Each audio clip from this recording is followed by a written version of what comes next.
On l'a dit ce matin, il était important d'avoir le point de vue des territoires, hein. Souvenez-vous des propos du sénateur Jean-Baptiste Blanc. Il faut territorialiser la problématique de l'artificialisation, c'est-à-dire l'aborder du point de vue des territoires pour se rendre compte du fait que si c'est un enjeu national et même peut-être planétaire, il doit être traité en tenant compte des contextes, hein, territoriaux. Et alors, nous avons déjà eu un aperçu un témoignage d'un acteur de territoire en la personne de Monsieur Herman, que je remercie encore et que j'inclurai, hein, dans notre cercle de discussion. N'hésitez pas à intervenir pour nous dire en quoi les témoignages qu'on va entendre rentrent en résonance avec votre propre expérience. Je vous présenterai, messieurs. Sachez que je suis très, très attristé à devoir user de cette formule. Messieurs, hein, c'est bien la preuve qu'on n'a pas fait preuve de beaucoup de parité pour cette séquence, mais rendez justice aux soins que nous avons pris à veiller à cette parité sur l'ensemble de la journée. Voilà comment nous tâcherons de nous en sortir. Donc, mais merci à vous, messieurs, d'avoir vous aussi tordu vos agendas pour venir jusqu'à nous, parfois de très loin, pour donc témoigner de la manière dont vous vous êtes saisis de cette question de l'artificialisation, à quel moment, en nous expliquant dans quel contexte à chaque fois vous vous situez. On commencera par vous, Jérôme Bastin. Alors, vous êtes ce que j'appelle, je ne sais pas si vous avez fait le même constat que moi à la lecture de la notice biographique qui figure dans le document. Vous avez un parcours assez incroyable entre le secteur privé et public. Vous allez œuvrer pour la bonne cause, on le verra dans le cadre de votre métropole et la ville de Rennes. Vous avez travaillé avec le diable, des constructeurs dont on ne taira le nom, quoique il figure dans le document. Non, trêve de plaisanterie. Vous êtes ce que j'aime appeler un mouton à cinq pattes qui savait discuter de par votre expérience avec des élus, avec des entreprises, avec les pouvoirs publics, les ministères, parce que vous avez eu aussi des fonctions au sein de ministères. Et vous pourrez nous dire en quoi ça vous facilite dans votre tâche de conviction auprès des multiples parties prenantes concernés par l'artificialisation sur votre territoire. Mais auparavant, je vous invite à prendre, vous l'avez, la zapette, pour déjà planter le décor. Vous êtes venu avec quelques visuels et je vous invite donc à nous décrire ce contexte de la ville de Rennes et de Rennes Métropole, dont vous êtes le directeur général adjoint en charge de la prospective, de la stratégie et de l'aménagement. Alors, effectivement, vous faites bien, Jean-Paul, de me faire signe. On va s'écarter pour pouvoir contempler d'autant mieux vos visuels. Voilà. Parfait. Appuyez jusqu'à là, que la couleur devienne verte. Et là, ça marche. Parfait. Merci. Donc, je fais juste la présentation du territoire. Voilà. De manière synthétique. De manière synthétique, et excusez-moi d'avoir apporté ces slides. Donc, le territoire de Rennes et Rennes Métropole, c'est 43 communes, c'est 450 000 habitants. Et c'est un territoire avec un taux de chômage, et c'est sans doute, et je pense que c'est important de savoir en effet de tout on parle, avec un dynamisme économique fort et qui, avec une croissance de population certaine, globalement de 450 000 à 550 000 habitants à l'horizon 2040, quelles que soient les prospectives, quels que soient les scénarios, on sait qu'on doit accueillir ça. Et avec, ce qui est important, la moitié du solde qui est du solde naturel. Donc l'image de l'Ouest qui attire, les Parisiens qui attirent, aujourd'hui c'est la moitié. La moitié de la croissance de la population et du solde naturel. 78% du territoire agronaturel avec un choix très fort des élus début des années 90. de refuser un développement avec une conurbation progressive, avec la ville qui s'étend, hein, dire non, c'est pas ça le modèle de développement. Et donc c'est le modèle dit de la ville archipel, hein, qui a été théorisé, qui a été considérant que on devait accepter la multiplicité des différentes formes urbaines, hein. C'est des communes sur les 43 de 1000 habitants à 220 000 habitants avec cette diversité-là. Et un territoire qui a une constance de cette vision. Je pense que là aussi, c'est assez particulier, hein. Enfin, tous les territoires n'en profitent pas. Le fait que depuis 40 ans, tous les élus, toutes tendances confondues, même si les tendances n'ont pas beaucoup bougé, mais c'est une vision constante. Le territoire de Rennes se développera s'est développé comme ça et se développera comme ça. Un territoire, on en parlera juste pour qualifier un territoire qui est plutôt mature sur les questions de transition écologique, hein. Il est doté d'un PLU, d'un PDU, il n'a pas un PLUIH, PDU, mais globalement, il a l'ensemble du système. Et il comprend, et on y reviendra aussi, que en fait, on a beau avoir des documents très structurés, la transition écologique, on n'y est pas. Et je pense que ça sera important. Et puis, là aussi, on y reviendra, la sobriété foncière, c'est une histoire, voilà, comme beaucoup de territoires. C'est considéré, on y reviendra, comme une nécessité, hein, on a urbanisé 3 fois plus vite que la croissance de la population, donc c'est pas inéluctable, l'artificialisation. C'est une histoire avec une histoire de sobriété foncière dans l'ensemble des documents de planification. Et puis, et ça sera la dernière slide, la conception, et on y reviendra aussi, que la question foncière, c'est pas qu'une question d'aménagement, c'est une question sociale. Là, vous avez l'effet de la rareté de l'accès au foncier, ce que ça donne sur la ségrégation, ce que ça donne sur l'exclusion à l'extérieur et en périphérie, des classes, des personnes les plus vulnérables qui cumulent les handicaps. Donc derrière le foncier, derrière les questions de transition écologique, la métropole et l'ADN de la métropole, c'est de poser d'abord les questions sous l'angle social. Alors, ce qu'il y a de remarquable, c'est que vous avez rejoint cette direction il y a à peine 2 ans, hein, ce que vous me rappeliez tout à l'heure. Et donc, on peut être surpris par la capacité à vous être approprié le sujet. Mais vous connaissiez la région pour l'avoir y résidé depuis une vingtaine d'années. Donc, vous avez manifestement été imprégné par ce paradigme, cette idée de la ville archipel qui, depuis des années, des décennies, ont sensibilisé les élus à la nécessité vraiment de concevoir la ville en ménageant des espaces agricoles, naturels et forestiers. J'ai fait plus qu'y vivre, puisque j'ai eu la chance d'être directeur général des services du Conseil régional de Bretagne pendant 5 ans et demi. Oui. Et quand vous dirigez une région, la métropole et la compréhension une des deux métropoles, et l'histoire de la métropole de Rennes n'est pas radicalement différente de l'histoire de la Bretagne. Mais on pourrait faire tout un colloque dessus. Une autre question avant de poursuivre le tour des territoires. Votre métropole est connue pour être très dynamique au plan démographique. Elle draine, sa population croît naturellement et elle draine des populations notamment étudiantes. Comment prétendez-vous donc résoudre la quadrature du cercle qui est de continuer à accueillir d'un surcroît de population sans artificialiser à outrance votre territoire? Comment vous y parvenez? Alors, le choix est peut-être à contre-courant d'autres, hein. Ça a été dire qu'en fait, la question, c'est pas tellement... c'est que de même, il n'y a pas d'alternative.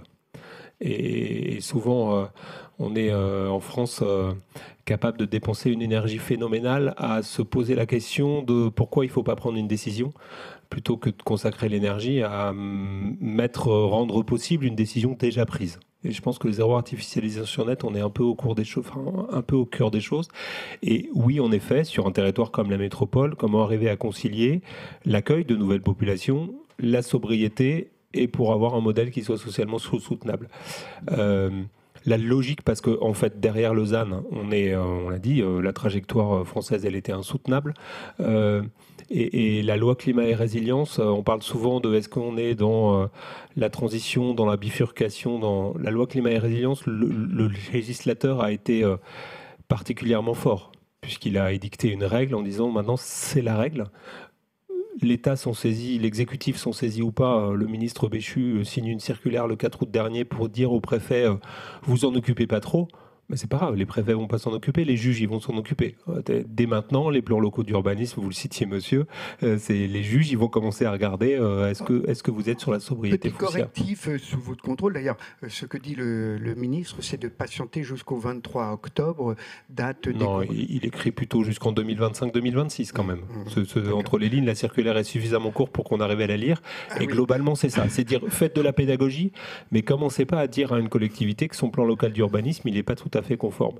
La logique de la présidente de Rennes Métropole, Nathalie Appéré, elle a été de dire, c'est inéluctable, c'est sans doute au cœur de la transition écologique, soyons les ambassadeurs du Suzanne. Par contre, c'est des ambassadeurs à la fois lucides, constructifs et prospectifs. Donc sur la mise en œuvre, on a d'abord les méthodes assez classiques. C'est la pédagogie, c'est les premières modifications du PLUI. On explique à tous les maires que maintenant c'est moins 50%. Donc globalement c'est un cinquième. On pourra transformer en zone 1 AU que 20% des zones 2 AU qu'on avait. Bon, c'est comme ça, on le fait. Avec le PLH, on commence à dire les densités. Ça sera plutôt 50 logements à l'hectare sur les densités urbaines. Oui, ça pose des questions de forme urbaine, mais c'est toutes les questions de pédagogie. C'est les questions d'innovation. Avec la question, on est un territoire qui s'est historiquement beaucoup développé en ZAC. C'est de se dire finalement, il faut développer les mêmes modèles sur le diffus. C'est les questions de recherche et d'études. AMI, on est lauréat de la EMISAN, de l'ADEME, on travaille avec le BRGM, on travaille avec le CEREMA, on travaille pour comprendre, pour nous doter d'une stratégie foncière. Mais on considère que c'est pas suffisant et ça sera pas suffisant. Et là, on a le plaisir de se rendre compte qu'en 1977, mais vous le connaissez sûrement, il y a un ancien ministre de l'Agriculture et de l'Équipement, Edgar Pisani, qui a écrit l'Utopie foncière et qui avait déjà à peu près tout écrit. Il avait même écrit le SRADET. Et en fait, on se dit que zéro artificialisation nette, ça veut dire que le foncier devient un bien commun. Et il faut qu'on l'assume. Et quand on est sur un bien commun, les méthodes de régulation classiques, il faut les changer. On ne gère pas l'eau comme on gère un autre domaine. Et là, c'est tous les axes qu'on travaille. C'est d'abord, ce n'est pas le cas sur notre territoire, mais on le voyait sur Épernay, les PLU intercommunaux sont des bons outils en fait pour arriver à gérer les choses à des échelles. Nous, quand on fait une modification du PLU et qu'on ouvre des territoires à l'urbanisation, on ne pourrait pas le faire si c'était des PLU. On le fait parce que l'économie générale, on la présente à 43 communes. C'est la question du droit de préemption urbain. Là, on considère que le législateur pourrait sans doute nous aider pour fiabiliser nos exercices de préemption qui sont toujours un peu fragiles. C'est la généralisation de la dissociation du foncier et du bâti, où on commence à considérer qu'un foncier, une fois qu'il est devenu public, il doit rester public. La question étant pas le ZAN d'aujourd'hui, la question étant le ZAN de dans 20 ans. Et si on veut pouvoir adapter ces questions-là, il faut pas que nos successeurs dans 20 ou 30 ans disent « Mais attendez, vous avez privatisé du foncier qu'à un moment vous avez détenu ».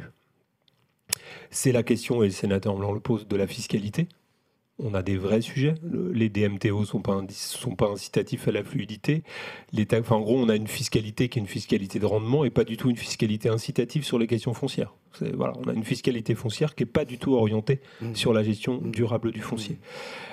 Et puis, on a les outils. Et là, on porte le fait qu'il y a des choses qui s'appellent les établissements publics fonciers qui, si Bercy déverrouillait certaines choses, elles ont une gouvernance, elles ont des moyens, elles ont des capacités d'agir.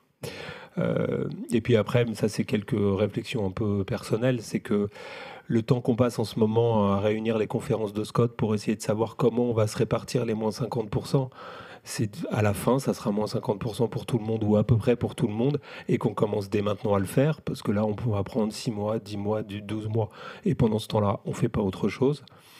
Et puis le fait qu'une fois qu'on dit que le foncier devient un bien commun, on a un vrai sujet du rapport à la propriété. Et vous le citiez, monsieur, sur ça veut dire que c'est le propriétaire qui commence à faire le fait urbain ou la mutation. Et donc on a un vrai sujet, mais c'est sans doute dans 10 ou 20 ans, mais de rapport à la propriété et même de la chimère de la France de propriétaire. Voilà, donc c'est toutes ces questions-là. Et je terminerai par là. Le ZAN a été vraiment chez nous le déclencheur d'une prise de conscience de nécessité d'adapter l'intégralité de nos logiciels. Voilà, c'est ça. Voilà, parfait. Alors, ce qui est intéressant, vous êtes arrivé en fin de matinée, mais ce qui est intéressant, c'est que néanmoins vos propos rentrent en résonance avec des diagnostics antérieurs, ce qui est plutôt rassurant. Une dernière question à laquelle vous répondez rapidement, ça fera transition avec la poursuite de notre tour de la France. C'est qu'attendez-vous de cet après-midi? Est-ce que vous venez pour vendre l'expérience de Rennes et de votre métropole en matière de lutte contre l'artificialisation, ou est-ce que vous venez aussi pour poursuivre un travail de benchmarking?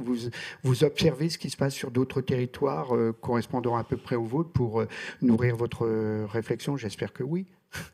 Alors, finalement, à ce stade, j'avoue humblement que je ne me nourris pas beaucoup de ce qui se passe dans les autres territoires parce qu'on en est plutôt à la prise de conscience de savoir comment nous, on mute et comment on fait l'état des lieux de la boîte dans laquelle on est et quelles sont les portes qu'il faut aller taper et quels sont les murs sans doute qu'il faut abattre.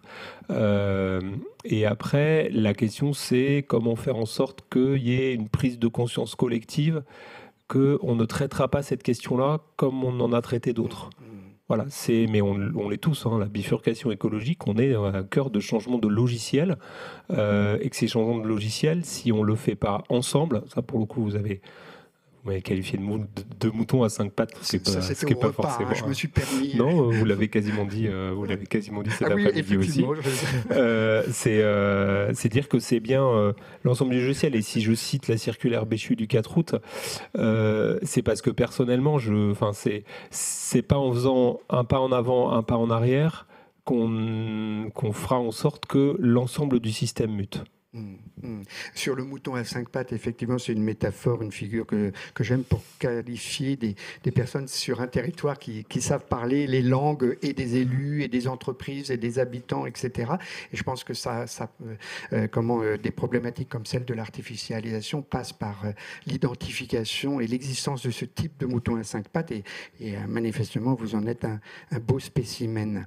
Alors, vous allez écouter ce qui va se dire, peut-être mais restez là. On va poursuivre, on va descendre jusqu'au sud de la France, mais on va faire escale sur le plateau de Saclay avec vous, Jean-Paul Mordefroy. Alors effectivement, vous pouvez regagner la salle parce que Monsieur Mordefroy est venu aussi avec quelques visuels à ma demande. Très peu. Voilà. Vous m'avez censuré, mais j'en accepte le verdict.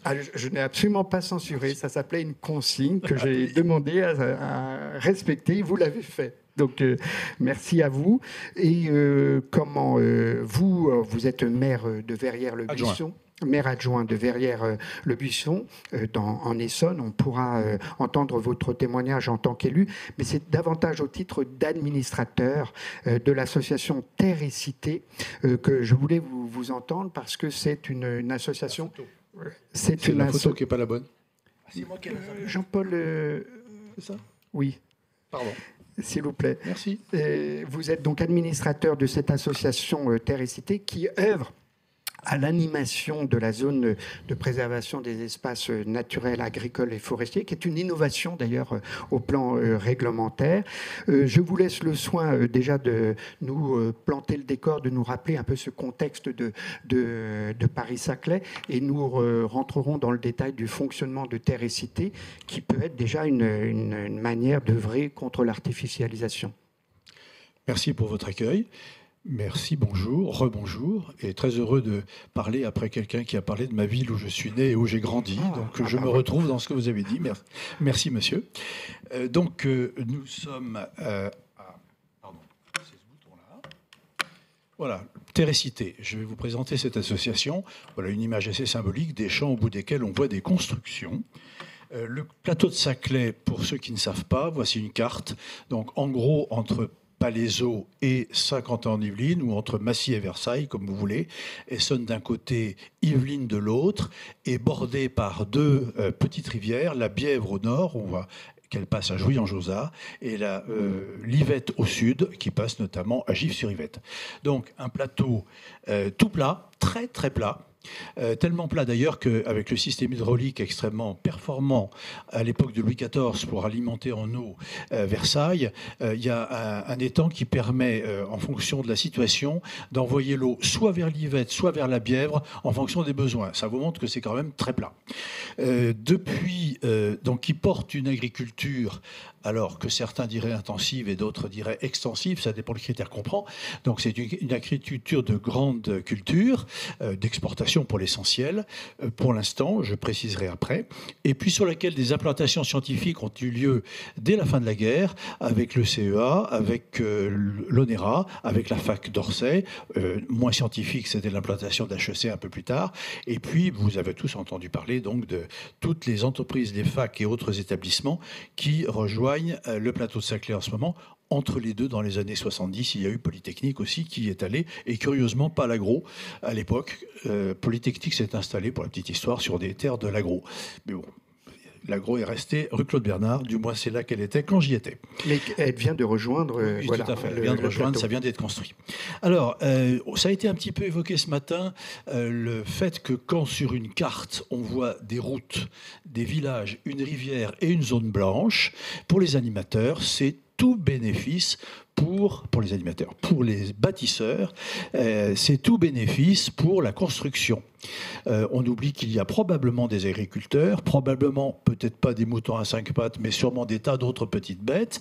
Et voilà. Donc ça fait déjà depuis la fin du XXe siècle, depuis les années 70, que le plateau de Saclay est imaginé comme urbanisable. Le chiffre de 300 000 logements a circulé déjà assez longtemps.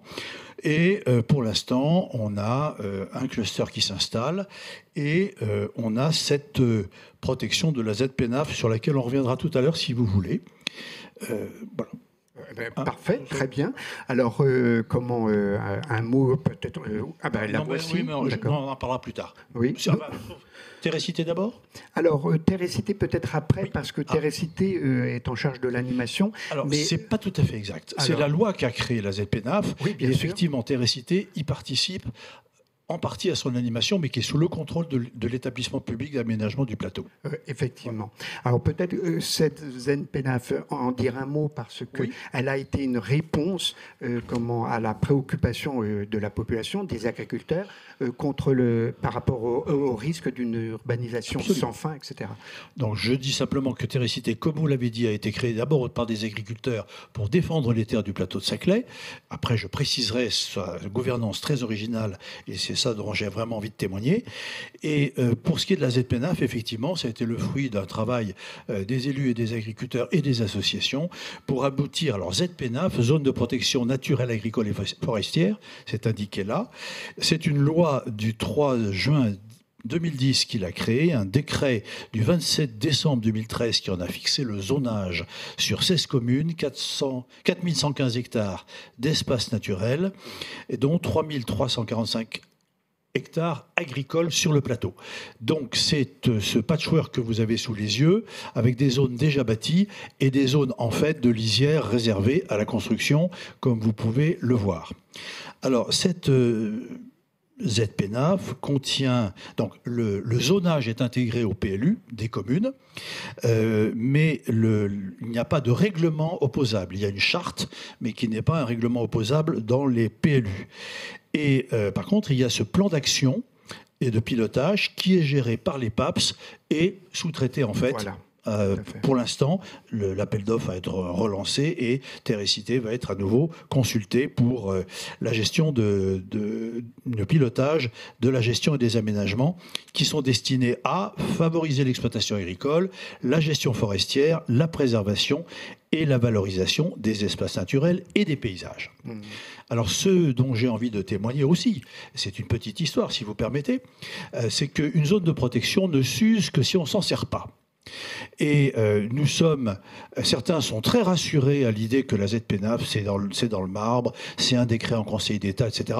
Personnellement, n'étant pas juriste, je ne peux pas apprécier. Je crains qu'un autre adage puisse s'appliquer. Ce qu'une loi a défait, une autre loi peut le défaire. Et que s'il n'y a qu'une seule ZPNAF à protéger en France le jour où on veut la menacer, on sera un peu tout seul pour protester. Alors d'où l'intérêt de l'implication de l'animation par Terrecité, qui a vocation à donner à voir comment on peut animer ce territoire et éviter qu'il soit... Voilà. Alors il y a deux aspects, comme vous dites, il y a l'aspect d'animation, tout ce qui peut être fait dessus pour favoriser la vie du territoire riche et large, et y compris avec les nouveaux habitants que sont les chercheurs, les universitaires, les étudiants, etc. Et puis il y a aussi de temps en temps des risques de coups de canif. En effet, vous avez peut-être entendu parler en 2018 de la grande compétition internationale de golf, la Ryder Cup, qui a eu lieu au golfe de Saint-Quentin en Yvelines, qui touche la ZPNAF, qui même une partie en fait partie. Et dès 2015, je crois, le préfet avait donné l'autorisation de faire des travaux d'hydraulique pour aménager une affaire d'assainissement qui n'était pas tout à fait au point. Il y en avait quand même pour 2 hectares à soustraire à la ZPNAF. Et ça semblait évident à tout le monde que ça ne ferait pas l'ombre d'un pli. Donc à l'époque, le président Thomas Joly, qui était le maire de Verrières aussi, paix à son âme puisqu'il est décédé il y a 2 ans, a consulté et puis s'est dit c'est pas possible parce que si on commence c'est mort. Donc il a expliqué que c'était pas possible et Terrecité est allé au tribunal administratif et a gagné. Et donc ça c'est quand même extrêmement important. Ça n'a pas empêché quelques temps plus tard les mêmes de la Fédération de golf, qui sont évidemment beaucoup plus puissants que Terrecité, de venir. Quand même, ils avaient compris, ils sont venus au bureau de Terrecité, ils ont dit on a un petit problème de transport, on voudrait doubler un chemin de terre par un chemin en goudron qui serait pris sur une parcelle. Il y en avait pour plusieurs centaines de mètres. Mais rassurez-vous, on remet tout en état après. Bon. Et là, pareil, on dit non, c'est pas possible. Alors on n'a pas eu besoin d'aller au tas. Et finalement, ce qui est intéressant aussi, deuxième aspect, deuxième effet qui se coule, c'est que on s'est aperçu qu'on pouvait très bien faire le même circuit en passant par les pistes de Toussul-Noble, le petit aérodrome qui est juste à côté, et que on n'était pas obligé sans arrêt de prendre la forêt, l'agriculture comme variable d'ajustement. Il y avait d'autres métiers, il y avait d'autres terrains qui peut-être pouvaient très bien s'y prêter. Alors, tous ces épisodes, c'était avant l'adoption de la loi climat et résilience. Avant de dire un mot sur la gouvernance de Terrecité, en quoi cette loi, selon vous, a permis de rassurer quant à l'avenir de cette ZPNAF ? Écoutez, on a d'autres éléments dont je vous dirai un mot dans un instant qui font qu'on est quand même inquiet. Alors passons à l'instant. Passons à la suite.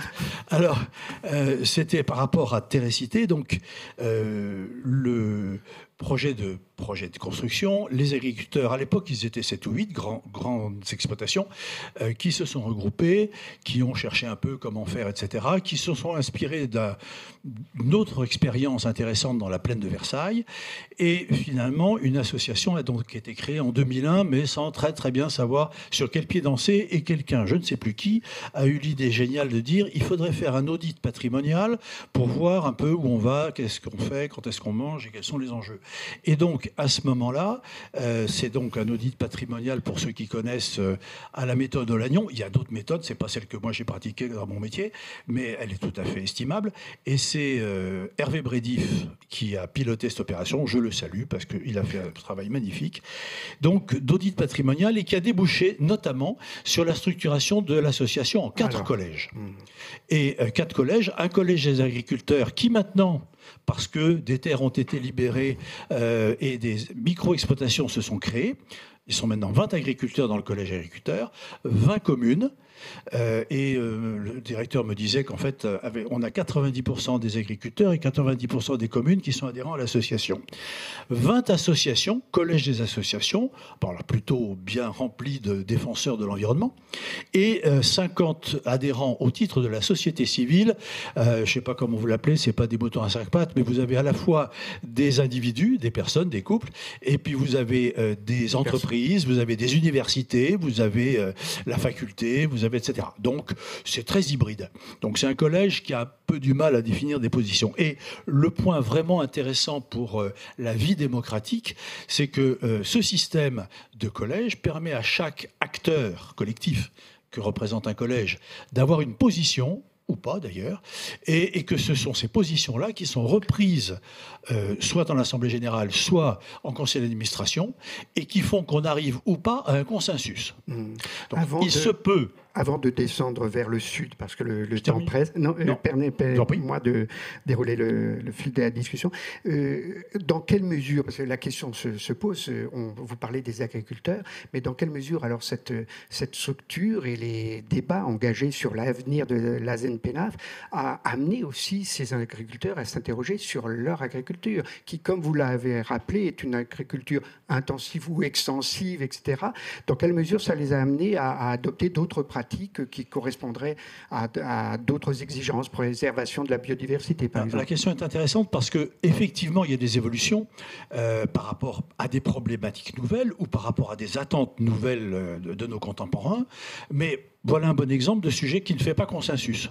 C'est-à-dire que personne ne prétend imposer, par exemple, le bio à tout le monde. Les agriculteurs font ce qu'ils veulent. Ceux qui veulent faire du bio font du bio. Ceux qui veulent faire autrement font autrement. Et ça n'est pas, c'est clairement pas ni un enjeu, ni une volonté de position unique. Il y a un autre sujet qui ne fait pas consensus. Je vous laisse deviner. Eh ben, c'est la ligne 18 du Grand Paris Express, où là, effectivement, les agriculteurs sont collectivement contre. Les élus sont à une faible majorité pour, et je peux vous dire que les débats sont vifs. Les associations sont collectivement contre, et la société civile est une faible majorité pour. Donc, l'association prend des positions très modérées sur ce sujet. Vous faites bien d'évoquer la ligne 18 parce que c'est l'occasion de rappeler que les objections parfois adressées par des territoires contre l'objectif ZAN tient au fait que des projets d'aménagement sont décidés par l'État et non pas par les collectivités. Donc voilà. C'est une OIN et ça c'est un projet de l'État. Effectivement, les deux. Le projet de cluster est une OIN et la ligne est un projet de l'État. Tout à fait. Et quand on sait... C'est ce que je voulais dire, c'est quand on sait la façon dont M. Blanc avait imaginé le financement de cette ligne 18, même si ça n'a pas été retenu dans le projet, comme le projet n'a pas été modifié sensiblement, eh bien, quand elle sera en place, on pourra s'inquiéter sur la suite des opérations. Et tous les enfumages que l'on entend, ceci est un avis personnel. Restez avec nous parce que le dernier intervenant est venu sans... visuel, mais je l'en remercie plutôt. Jérôme Bastin, vous pouvez nous rejoindre. Merci Jean-Paul Mordefroy. Il y aurait beaucoup d'autres choses à dire, mais vous allez pouvoir les égrener à travers vos échanges avec les intervenants et puis le public. Mais poursuivons quand même ce tour de table. On descend dans le sud de la France pour aller du côté de la... Ah, vous êtes quand même venu avec... Non, c'est pas... Ah, c'est vous, d'accord. Ah, vous remettez la... D'accord. Non. Alors, mais parce que en fait, François Serve est un mauvais élève, et c'est lui qui le dit. Avant de justifier cette formule, je rappelle que donc vous allez nous parler d'un territoire au très joli nom, une agglomération au très joli nom, la Dracénie, Provence, Verdon, agglomération. Voilà, donc vous êtes chargé de mission grand projet aménagement. C'est ça, et en particulier en charge du SCOT. Donc la Dracénie, pour situer, c'est un néologisme Dracénie en fait. C'est toute l'agglomération qui est autour de Draguignan. C'est un territoire assez vaste parce qu'on part quasiment du limite du golfe de Saint-Tropez et de Saint-Raphaël et on monte jusqu'au Verdon. C'est grosso modo 20% du Var. C'est un territoire qui est très hétérogène. C'est-à-dire qu'on a la plaine de l'Argent, qui est le fleuve côtier, où là, il y a l'autoroute A8, il y a la voie ferrée, la future ligne LNPCA. Donc là, on est vraiment dans le développement économique. Il y a Draguignan qui vit un peu sur sa superbe ancienne préfecture du Var, qui depuis 1973, mais les élus parlent toujours de ça, qui était sur le chemin médiéval Liter Regius. Donc voilà, Draguignan qui est la grande ville qui essaye de subsister en tant que telle, et tout un chapelet de villages du Haut-Var sur des massifs plutôt calcaires avec des problématiques d'eau assez différentes d'un côté à l'autre. Et dans ce territoire, il y a aussi une énorme présence de l'armée. Il y a l'école d'artillerie de Draguignan, il y a le plateau de Canjuers, qui est le plus gros centre d'entraînement militaire d'Europe. Donc voilà, c'est un territoire assez complexe en fait, parce qu'il y a des intérêts très divergents et des dynamiques qui sont vraiment différentes. Alors de mon côté, je ne sais pas si c'est votre cas, mais je perçois un petit accent qui laisse entendre que vous êtes un enfant du pays. Oui, moi, ma famille, depuis le XVIIe siècle, voilà. Voilà. Mon grand-père était maire d'un des villages pendant plus de 30 ans. Donc effectivement, moi, je suis vraiment un enfant du pays, même si j'ai beaucoup vécu outre-mer. Et je ne résiste pas à l'envie de dire que vous avez vécu plusieurs années en Nouvelle-Calédonie, que vous avez été aussi à l'Université de Montréal. C'est tout sauf anecdotique, parce qu'il me semble que cette expérience de l'international peut expliquer aussi, comme pour les autres intervenants, la capacité de recul que vous avez sur la problématique de votre territoire. En tout cas, oui. On voit les choses avec quand on a vu comment se passait le droit foncier coutumier en Nouvelle-Calédonie, quand on arrive en France et qu'on regarde comment fonctionnent les mécanismes fonciers. Et là, on fait référence à Edgar Pisani en particulier, qui finit son Utopie foncière. Il finit en disant: j'ai pensé que la question foncière était une question technique, juridique, etc. Et en fait, c'est une question de pouvoir avant tout. Et ben, on n'est pas très différent de ce qui pouvait se passer dans les tribus mélanésiennes, avec peut-être quelque chose de moins, finalement, de moins visible et de moins codifié. C'est ce que vous dites à vos élus, et je vais vous apprendre comment font les néo-calédoniens. Alors, votre territoire est aussi un des territoires élus au titre de territoire pilote de sobriété foncière, donc vous êtes exemplaire, sauf que la première chose que vous m'avez dit dans nos échanges avec Catherine Veglio, c'est que nous avons été plutôt mauvais élèves. En quoi ? Voilà. Donc la Dracénie a approuvé un SCOT en 2019, et c'est un SCOT qui était très lourdement consommateur de ressources foncières. C'est plus de 590 hectares pour 23 communes. Donc le préfet, là pour le coup, l'État a vraiment appliqué ses prérogatives. Et le préfet a suspendu le caractère exécuteur du SCOT. Donc finalement, et cette question foncière pour les élus de la Dracénie, elle n'est pas arrivée par une acculturation progressive, elle est arrivée par un mur.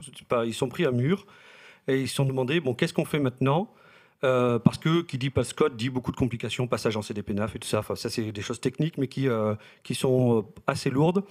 Et c'est là où est arrivé l'appel à manifestation d'intérêt territoire pilote de sobriété foncière, qui a été utilisé finalement comme un moyen de remettre en mouvement tous ces élus qui étaient à l'arrêt, en particulier à travers la première mission dont on a parlé tout à l'heure, révéler les fonciers invisibles, qui nécessitait donc d'avoir un scan de l'ensemble de l'agglomération, de regarder un petit peu les dynamiques foncières, d'avoir un regard foncier un peu plus acéré que ce qu'il y avait pu avoir dans le SCOT précédent, qui était finalement une somme de PLU et de projets. Et donc, voilà, c'est comme ça qu'aujourd'hui, moi, depuis à peu près 9 mois, j'ai pris mon bâton de pèlerin, je vais voir les maires un par un pour leur dire voilà, comment est-ce qu'on fait par rapport à cette consommation foncière, quelle est votre approche. Je les remets dans le contexte, je leur dis, quand on a fait le SCOT, on était parti sur des projections démographiques 2013-2018, qui étaient à 1% de croissance annuelle. Là, on est à 0,2. Donc, la question démographique n'est plus une question centrale. Revient toujours la question du développement économique, et la fiscalité économique est vraiment un sujet majeur. C'est-à-dire qu'un maire, je pense qu'il est de bonne foi lorsqu'il dit « Moi, j'ai besoin de faire une zone d'activité économique parce que c'est ça qui va ramener de l'argent à l'agglomération, à la commune, et en l'occurrence à l'agglomération, et c'est ça qui va nous permettre de construire une piscine pour apprendre le savoir nager aux enfants. » Enfin, il y a tous ces mécanismes derrière qui sont essentiels lorsqu'on réfléchit à la préservation du foncier dans notre territoire. Voilà, faut essayer de bien se mettre à la place des élus lorsqu'ils... c'est des élus, moi je les fréquente au quotidien, ils aiment leur territoire, ils sont tous fils d'agriculteurs ou agriculteurs eux-mêmes. Donc la question pour eux n'est pas tant de ne pas respecter le foncier, la question est qu'il y a un ensemble de mécanismes qui les met en position de devoir faire de la consommation foncière. Vous pourrez nous dire comment vous y prenez alors pour résoudre cette quadrature du cercle. Auparavant, rappelez aussi que la précaution que vous prenez, c'est de parler de tout sauf d'artificialisation auprès de ces élus. C'est ça. Déjà parce que l'expliquer, c'est complexe, surtout quand on voit les décrets qui en plus sont attaqués. Et c'est pas forcément très cohérent en plus. De se dire qu'un parc urbain où il y a une certaine forme de biodiversité, c'est considéré comme de l'artificialisation, alors qu'à côté de ça, il y a en terrasse des forêts entières pour aller faire de la vigne et vendre du rosé aux Américains, et ça, c'est pas de l'artificialisation. Donc voilà, je préfère, il me semble que ce qui manque dans ce corpus législatif, c'est la notion de projet et d'avoir quelque chose qui crée du sens collectif.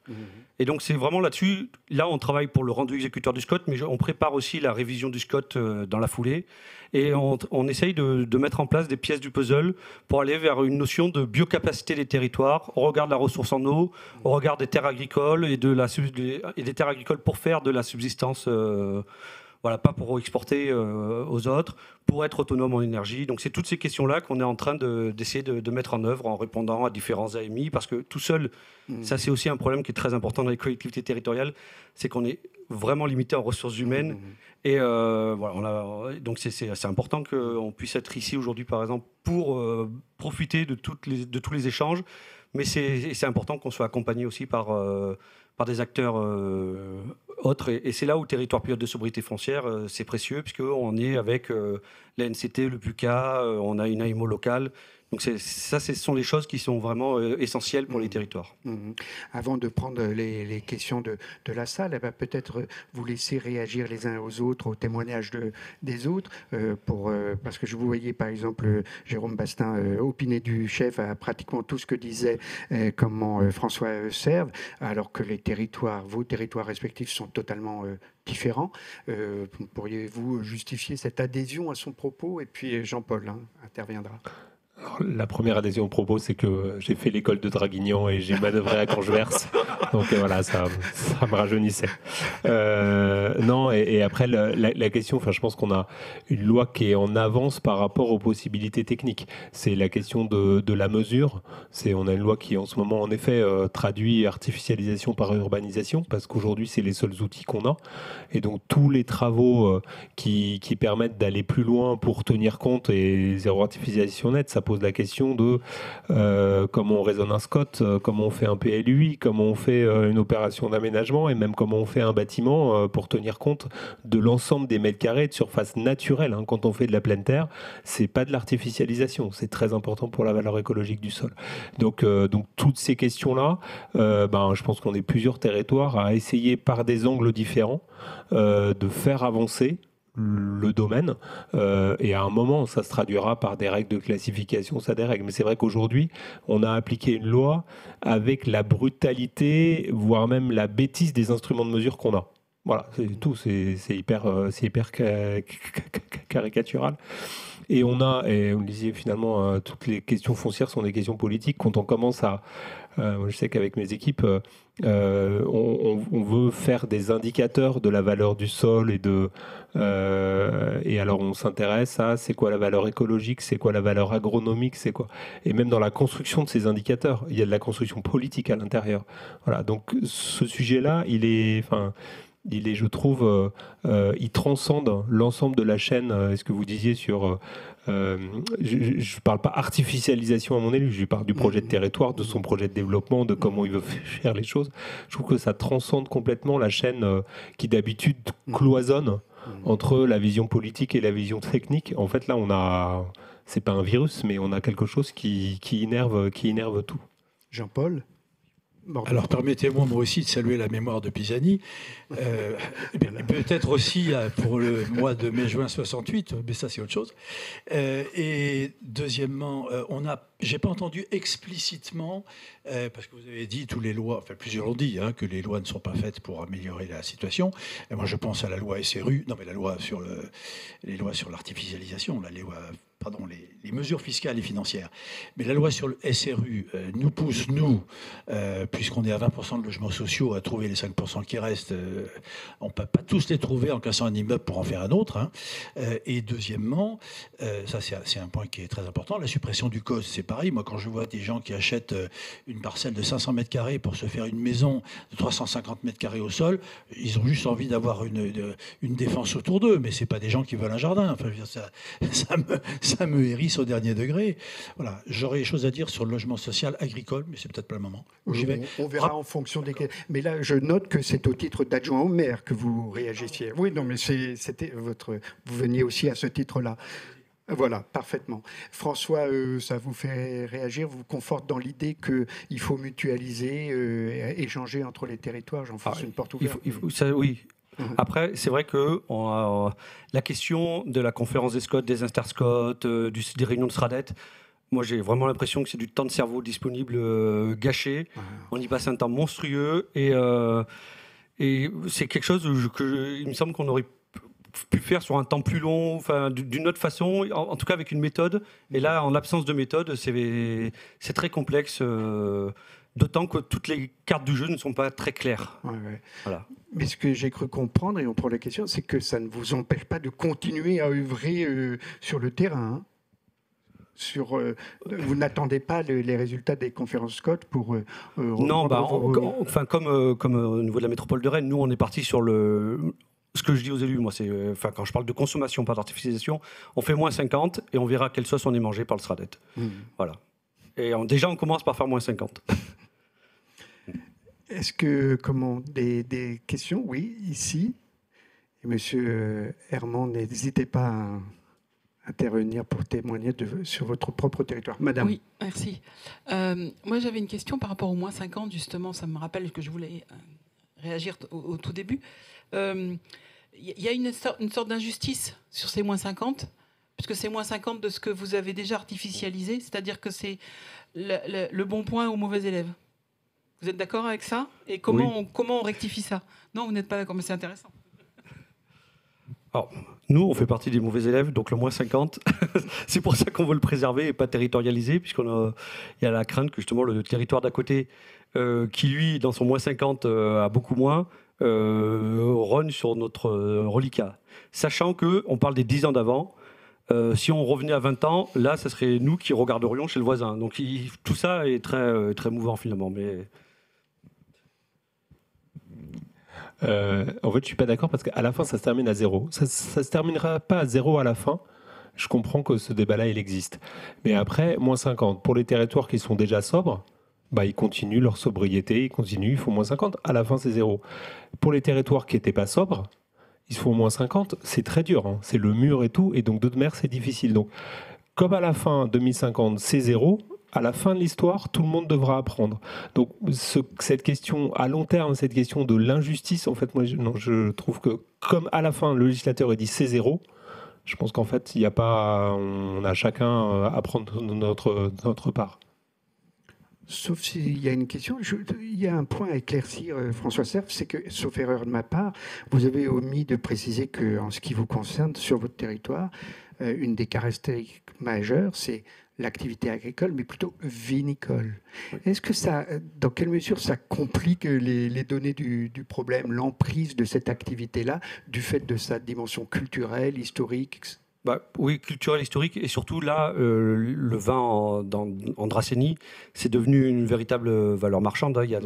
C'est des financiers maintenant qui viennent investir. Il y a Bernard Arnault, il y a des acteurs américains, chanteuses australiennes, et effectivement, on sait que par rapport, finalement, ça rajoute par rapport à l'agriculture, faire autre chose que du vin pour se nourrir.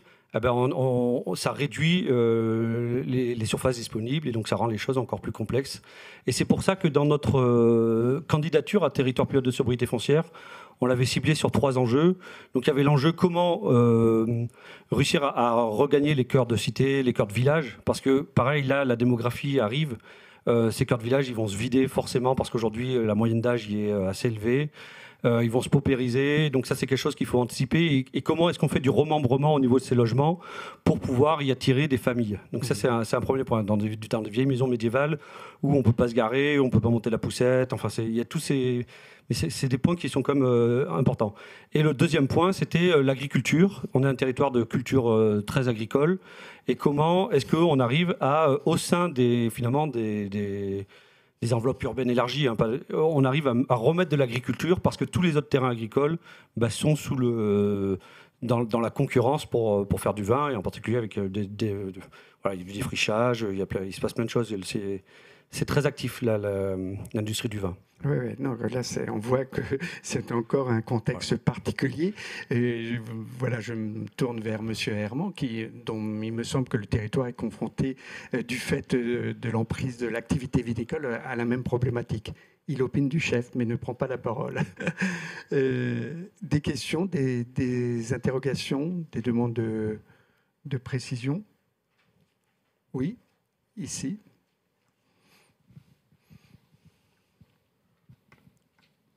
Merci. Oui, moi, ma question s'adresse à Monsieur Bastin. J'ai été intéressé, vous avez évoqué le fait que cette loi climat et résilience fait du foncier un bien commun et qu'elle vient questionner l'institution un peu qui est un des socles de notre République, qui est la propriété foncière, la propriété privée foncière. Et je voulais savoir si vous pouviez développer un petit peu ce point, nous dire un peu plus ce que vous avez en tête derrière ça.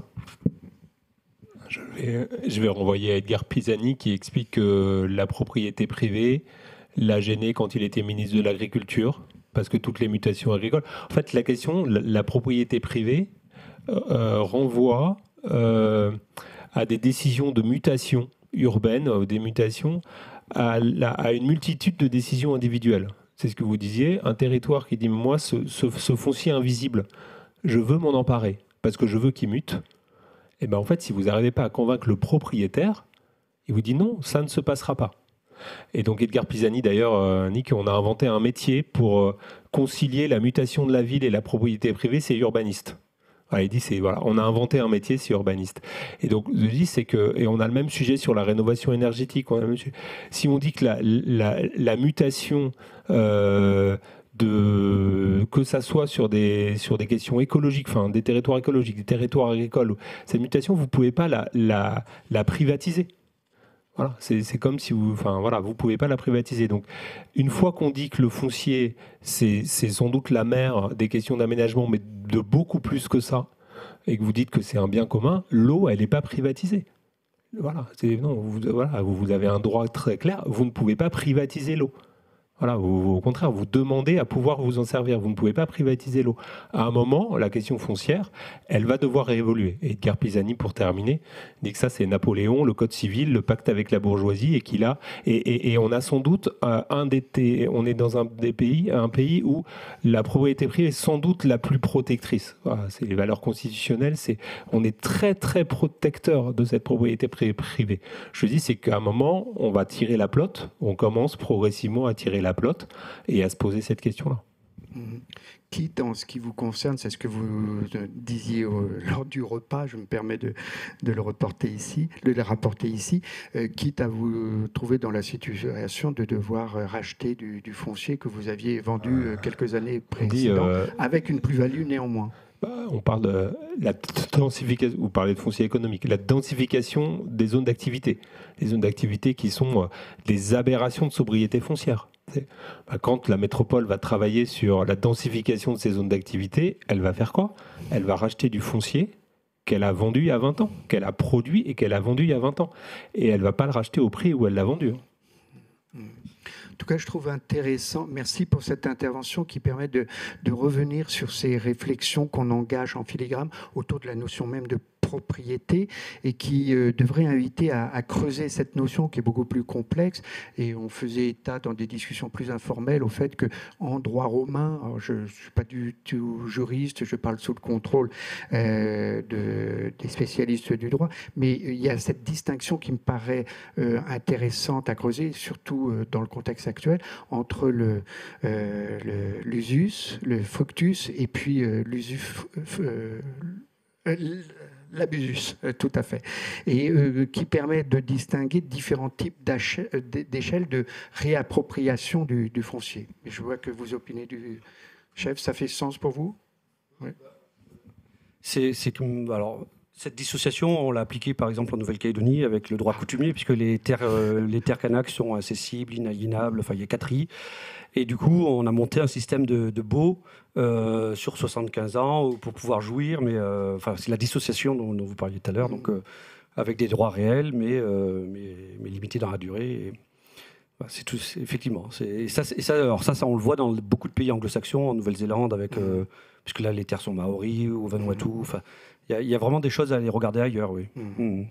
Mais on est vraiment en rupture complète par rapport même à la Déclaration des droits de l'homme. Je crois que c'est dans la Déclaration des droits de l'homme, la propriété privée. Si on m'avait dit qu'on évoquerait les Maoris durant cette journée, je ne l'aurais pas cru, mais ça prend pleinement du sens. Merci pour cela. Je crois que vous vouliez revenir sur un point en tant qu'élu, Jean-Paul. Non, sur un point, pardon, terre et cité. Parce qu'une des difficultés de l'agriculture, on ne va pas faire tout le détail, c'est le logement des employés agricoles dans ces fermes importantes. Et je voulais le dire parce que nous avons fait une étude avec la MSA, Mutualité Sociale Agricole, pour voir si on peut faire du logement social agricole. Alors, on a le droit sur la ZPNAF de construire des bâtiments agricoles. On aurait le droit peut-être de construire des bâtiments de logement agricole. Et cette étude a été financée par la maison ici, la Banque des Territoires. Voilà. Merci.